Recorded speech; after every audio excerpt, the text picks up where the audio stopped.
پھر کہتے ہیں جی وہ امام بخاری نے الادب المفرد میں بھی ایک روایت لی ہے کہ ایک دفعہ عبداللہ ابن عمر کا پاؤں سو گیا تو ان کے ساتھیوں نے کہا کہ آپ اس کو پکاریں اس وقت کہ جو آپ کو سب سے بڑھ کر محبوب ہے.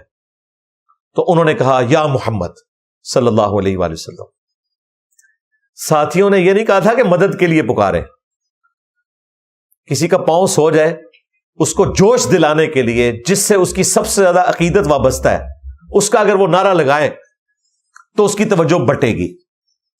یہ تھا, اس میں یہ نہیں الفاظ کہ مدد کے لیے پکارے. انہوں نے کہا جو تمہیں سب سے بڑھ کر محبوب ہے نا اس کو پکارو. وہ تو ہم بھی نبی علیہ السلام کا جب نام آتا ہے اور ہم آپ علیہ السلام کے لیے لبیک یا رسول اللہ کا نعرہ لگاتے ہیں, لبیک یا حسین بھی کہتے ہیں, المدد نہیں لبیک.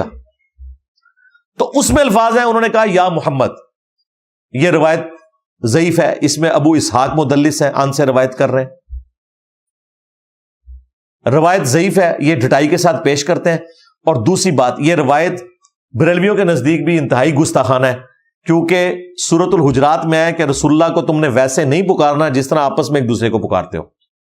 آپ کو یہ کتنی ڈٹائی سے کہتے ہیں, نہیں پورے قرآن میں یا محمد کوئی نہیں ہے, کہتے ہیں نا, کہتے ہیں یا ایھا المزمل ہے, یا ایھا الرسول ہے, یا ایھا المدثر ہے, یا ابراہیم ہے.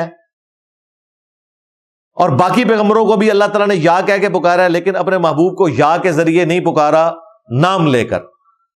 اس لیے یا محمد کہنا بے ادبی ہے. اور سورۃ الحجرات میں ہے کہ نبی علیہ السلام کو ویسے نہ پکارو جس طرح آپس میں ایک دوسرے کو پکارتے ہو. اور ان آیات کے بعد صحابہ کرام یا محمد نہیں کہتے تھے, یا رسول اللہ کہتے تھے. اور یہاں پہ عبداللہ ابن عمر کے متھے مار دیا کہ وہ یا محمد کہہ رہے ہیں حضور کی وفات کے بعد. تو یہ تو روایتی گستاخانہ ہے. لو سامو. پھر کہتے ہیں جی وہ تاریخ ابن کثیر میں البدایہ والنہایہ کے اندر ہے کہ مسیلمہ کذاب سے جب جنگ ہوئی تو اس وقت صحابہ کرام کا نعرہ تھا یا محمد. بے سند روایت اور گستاخانہ, کیونکہ یا محمد تو کہنا ہی گناہ ہے. سمجھ رہے ہیں نا میری بات آپ؟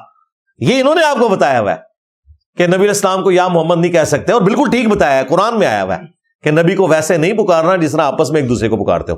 اسی دیکھیں صحابہ کرام کبھی نہیں کہتے تھے, کبھی حضرت ابو بکر نے کہا کہ میرے داماد نے فرمایا, نہیں, وہ کہتے ہیں قال رسول اللہ صلی اللہ علیہ وآلہ وسلم.